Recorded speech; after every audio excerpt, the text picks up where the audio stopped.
আজি আলোচনা কৰিম ক্লাস 10 और एक्सरसाइज 3.2 क्वेश्चन नंबर 2 बहुत ही इंपोर्टेंट হয় क्वेश्चनটো এবাৰ পঢ়িলো তোমালোকে শুনি লবা a1/a2 b1/b2 আৰু c1/c2 অনুপাত কেইটা ৰিজাই তলৰ ৰৈখিক সমীকৰণৰ জোৰ কেইটা বুজোৱা ৰেখা দুটা এটা বিন্দুত কাটিব নে সমান্তৰাল হ'ব নে লগলগা তাক নিৰ্ণয় কৰা ঠিক আছে क्वेश्चन नंबर 2 ৰ পৰা মই স্টাৰ্ট কৰিছো क्वेश्चन नंबर 1 টো যদি তোমালোকক লাগে নিশ্চয় কমেন্টত জনাবা তো ইয়াতে সোয়া আমি কন্ডিশন ব্লক অলরেডি আমি পড়িছো যদি কোনোবাই হেতু ভিডিও সোয়া নাই নিশ্চয় প্লে লিষ্টত যাবা তাতে তোমালোকে হেতু ভিডিও পাবা আৰু চাই লবা ঠিক আছে স্টাৰ্টিং মত আমি কেনেকৈ এটা বিন্দুত কাটিলে কেনেকুৱা হ'ব সমান্তৰাল হলে কেনেকুৱা হ'ব লগডকা হলে ৰেখা দুডাল কেনেকুৱা হ'ব লাগে ঠিক আছে ইয়াতে গোটেইখিনি আমি বেসিক ভাবে আলোচনা কৰিছিলো তো মই ইয়াতে ডাইৰেক্ট সলিউশন লিখিম আৰু ইয়াৰ পৰা মই সলভ কৰাৰ কাৰণে ট্ৰাই কৰিম ঠিক আছে ইয়াতে আমাৰ দুটা ইকুয়েশন আছে প্ৰথম অৱস্থাত আমি নাম্বাৰিং কৰিলাম এইটো আমাৰ কাৰণে হ'ব ইকুয়েশন নম্বৰ 1 এইটো হ'ব আমাৰ কাৰণে ইকুয়েশন নম্বৰ 2 নাইবা তোমালোকে এইটো 1 বুলি ধৰিব পাৰা এইটো 2 বুলি ধৰিব পাৰা ঠিক আছে ইয়াতে তোমালোকে ফাইনালি কি কাম কৰিবা a1/a2 ৰ ভ্যালুটো লিখিবা হয়নে নহলে তোমালোকে এবাৰ এনেকৈ লিখিব পাৰা ইয়াত এনেকৈ লিখি a1 ৰ ভ্যালুটো কিমান হ'ব 5 b1 টো তোমালোকৰ কাৰণে কিমান হ'ব -4 c1 টো তোমালোকৰ কাৰণে কি হ'ব 8 ঠিক আছে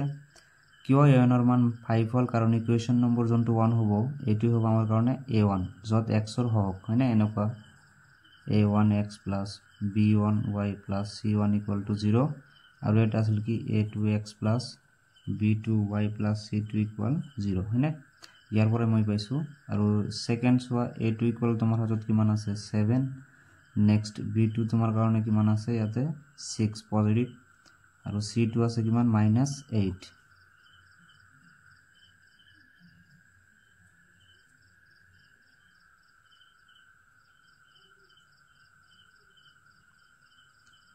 ঠিক আছে এইখিনিলৈকে নিশ্চয় বুজি পালা তো ইয়াতে আমি কি কাম কৰিম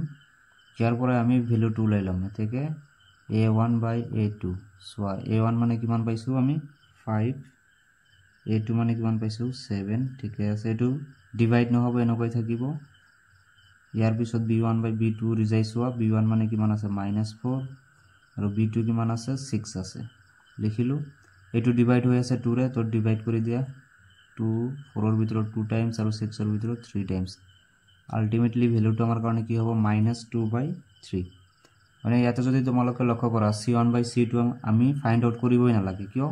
a1/a2 ৰ মানটো আমি কিমান পাইছো 5/7 আৰু b1/b2 ৰ ভ্যালুটো আমি কিমান পাইছো -2/3 জোনটো মিল নাই মানে ইকুয়াল নহয় গতিকে ইয়াৰ পৰা আমি লিখিম কি লিখিম যেহেতু a1/a2 আমি যিমান পাইছো হিমান পোৱা নাই b1/b2 গতিকে নট ইকুয়াল হৈ যাব আৰু যেতেই নট ইকুয়াল হ'ব তেতিয়া আমি কি লিখিব পাৰো যে ৰেখা দুডাল কি কৰিব এটা বিন্দুত কটাকটি কৰিব হয়নে ইয়াতে তোমালোকে লিখিব পাৰা এতেকে তোমালোকে তলে লিখিবা ৰেখা দুটাই এটা বিন্দুত কাটিব হয়নে আৰু যদি ইংলিশত লিখিব খোজা তোমালোকে কি লিখিব লাগিব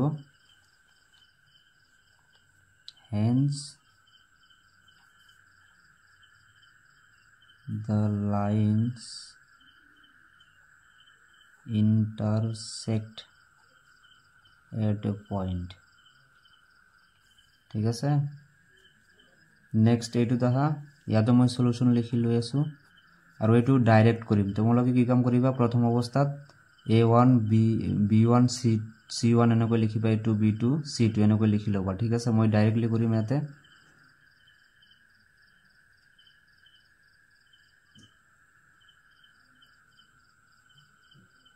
তো ইয়াৰ কাৰণে মই এইটো আস মাৰি দিলো ইয়াৰ পৰা এইটো হা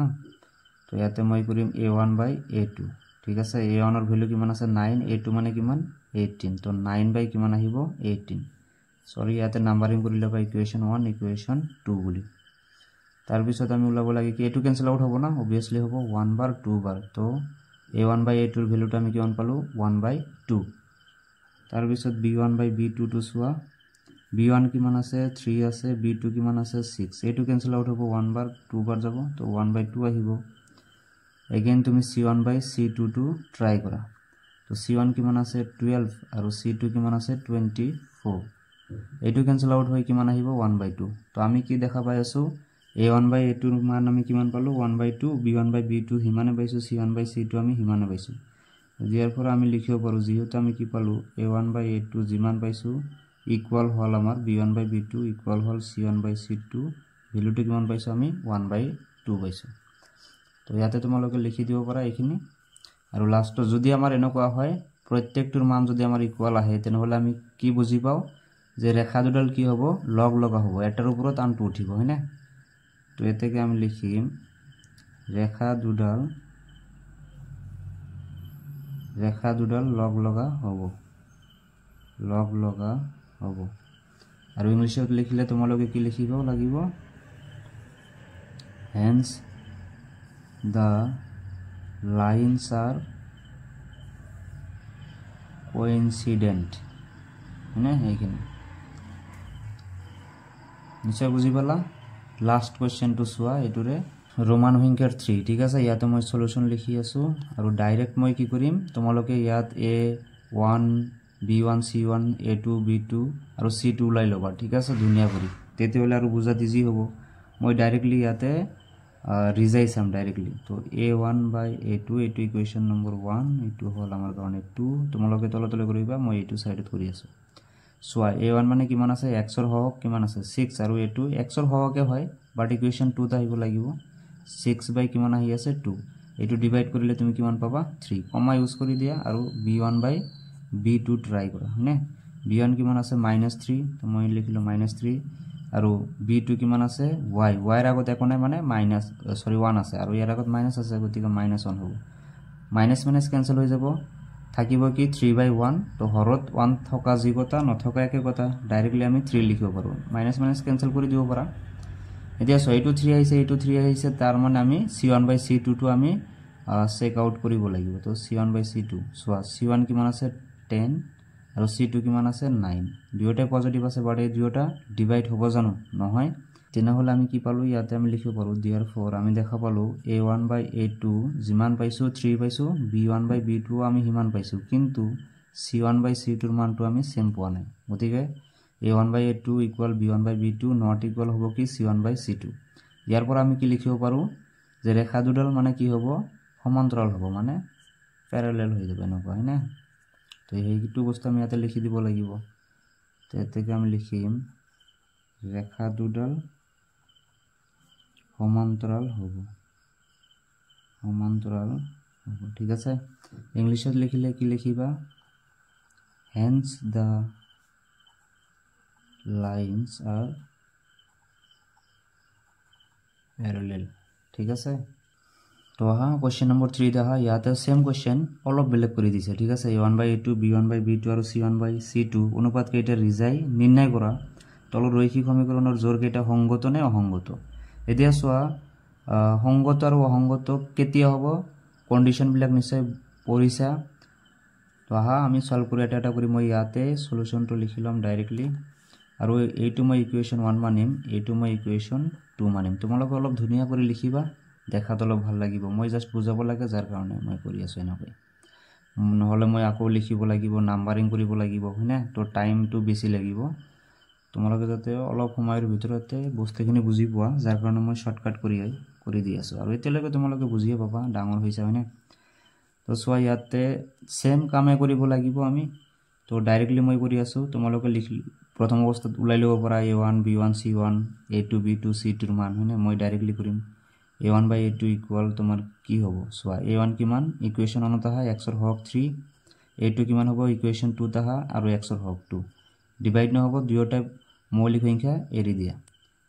b1/b2 টু কৰা b1 কিমান আছে সোয়া 2 আৰু b2 কিমান আছে -3 তো আমি আৰু কৰিব লাগিব জানো না লাগে ইয়াতে সোয়া a1/a2 কিমান আহিছে লব হল 3 হল 2 হল তোমাৰ 2 আৰু ইয়াতে সোয়া লব হল তোমাৰ কি 2 আৰু হল 2 হল তোমাৰ কাৰণে কিমান -3 হয়নে তো দুয়োটা নাম্বাৰ আমাৰ বেলেগ হৈ আছে ইকুয়াল নহয় কিন্তু গতিকে ডাইৰেক্ট আমি লিখিম ইয়াৰ পৰা যেহেতু a1/a2 আমি যিমান পাইছো হিমান পোৱা নাই b1/b2 যাৰ কাৰণে আমি c1/c2 ৰ মান উলাবই না লাগে যদি এনেকুৱা সিচুৱেশনটো আমি পাও তাৰ মানে কি হ'ব ই সদায় সংগত হ'ব ঠিক আছে therefore তোমালোকে কৰিব পাৰিবা কি এই সমীকৰণ দুয়োটা কি হ'ব সংগত ইংলিশত লিখিলে তোমালোকে লিখিব লাগিব কনসিস্টেন্ট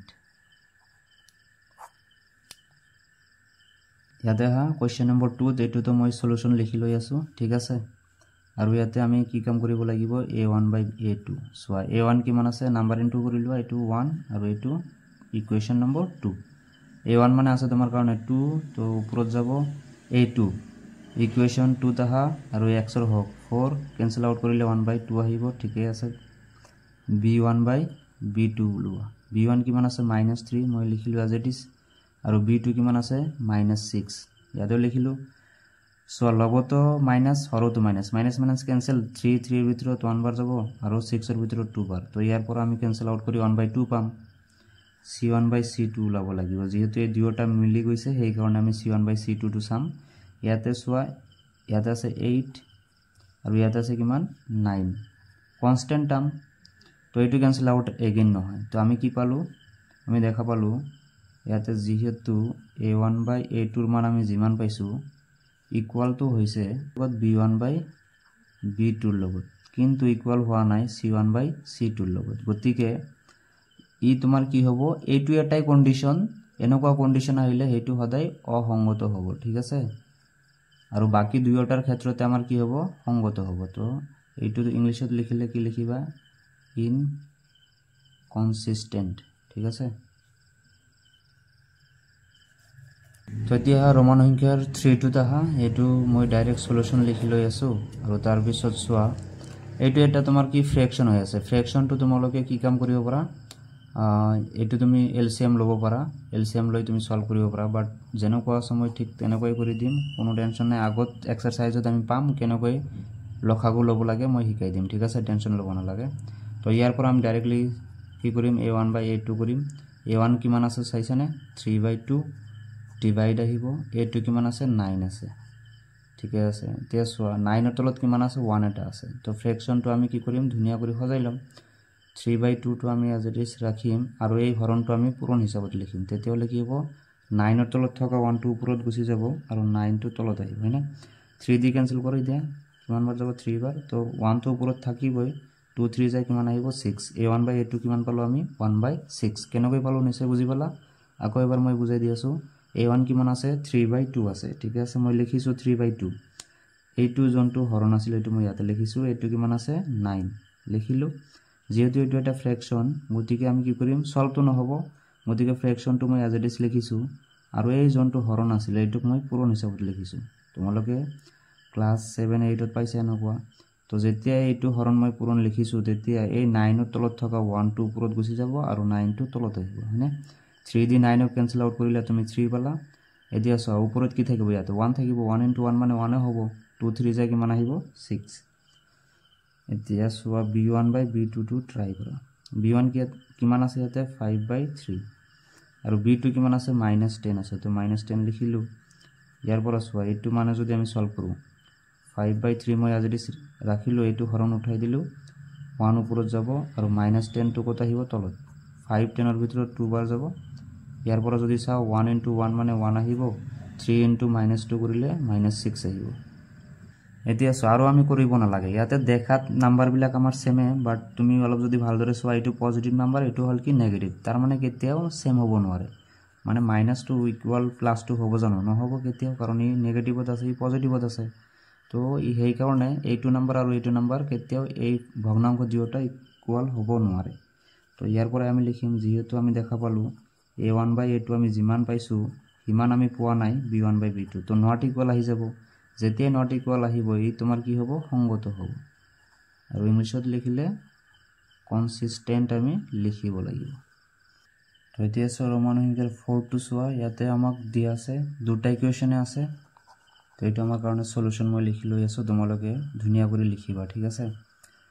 তো ডাইৰেক্টলি আমি কি কৰিম a1 by a2 আমি ৰিজাই চাম a1 কিমান হ'ব ইকুৱেশন নাম্বাৰিং কৰি লোৱা 1 a2 হ'ব আমাৰ কাৰণে 2 a1 মানে কিমান আছে 5 a2 সোৱাচোন ইয়াতে কিমান আছে -10 কেনসেল আউট কৰিলে কিমান আহিব 1 by 2 আহিব আৰু b1 by b2 two try কৰা b1 কিমান আছে -3 আৰু b2 কিমান আছে 6 তো এটো কেনসেল আউট কৰিলে কি আহিব -1 by 2 আহিব এগেইন তুমি যেহেতু দুয়োটা আমি সেম পালোঁ -1/2 ইফালে b1/b2 -1/2 আহিছে গতিকে আমি ওলাব লাগিব c1/c2 c1 কিমান আছে 11 আৰু c2 আছে -22 এইটো কেনসেল আউট কৰিলে কিমান আহিব -1/2 আহিব ঠিক আছে প্ৰত্যেকটো টাৰ্মছ আমি সেমে পাইছো এতিয়া তোমালোকে ইয়াতে এটা কোশ্চেন আহিব পাৰে স্যাৰ ইয়াতে হৰত তোমাৰ কি আছে -10 আছে তো এই -2 কিয় ওপৰত আহি গ'ল এইটো মাইনাস তুমি ইয়াতে লিখিব পাৰা নাইবা তুমি এনেকুৱা কৰিব পাৰা যদি হৰত আমাৰ -10 থাকে এইটো তুমি কি কাম কৰিব পাৰা -1 দি লব আৰু হৰ দুয়োটাতে পূৰণ কৰিব পাৰা তেনেহলে -10 হৈ যাব আৰু -1 * 5 কৰিলে -5 আহি যাব ওপৰত মানে কি আহিব মাইনাস চিহ্নটো আহিব ঠিক আছে সেই কাৰণত গোটেইখিনি আমাৰ কি হ'ব মাইনাসটো আমি ওপৰতে লিখিব পাৰো তো ইয়াৰ পৰা আমি লিখিম যেহেতু আমি দেখা পালো a1/a2 আমি যিমান পাইছো b1/b2 আমি হিমানে পাইছো আৰু c1/c2 আমি হিমানে পাইছো ঠিক আছে তো এনেকুৱা সিচুৱেচন হলে হয়তো আমাৰ কাৰণে কি হ'ব সংগত হ'ব তো আমি ইয়াতে লিখিব লাগিব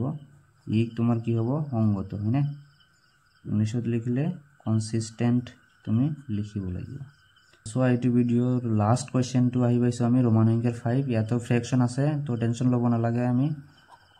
আগত যেনেকৈ ফ্ৰেকশন থকা কোৱেশ্চনটো সলভ কৰিলো এটো আমি ঠিক তেনেদৰে কৰিম